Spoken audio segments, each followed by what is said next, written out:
Hello, today we will talk about CPK. What is CPK? Why is this test done? And in what conditions CPK is raised? About this, some basic information I shall give you. What is CPK?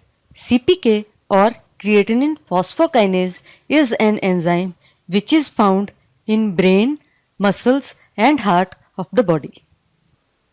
What is CPK test? By this test, we know the concentration of CPK enzyme in the serum of the patient. How is this test done? This test requires a blood sample which is usually collected from the arm of the patient. Does this test need any special preparation? No, this test does not require any special preparation. Samples can be taken as per convenience of the patient. What are normal values of CPK?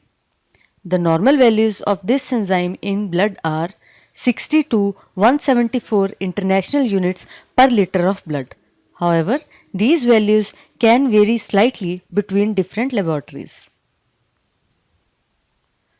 What conditions can cause increase in this enzyme? This enzyme is primarily present in brain, muscles and heart. So, diseases affecting these three organs can increase CPK. If the patient has diseases like stroke or brain injury, this enzyme can increase. Apart from this, diseases of muscles like rhabdomyolysis, polio can also increase this enzyme. If there has been any muscle injury like road traffic accidents, then also this enzyme can increase. In heart diseases like myocardial infarction or procedures like cardiac catheterization can increase the levels of this enzyme. Apart from diseases, can this enzyme increase in other conditions?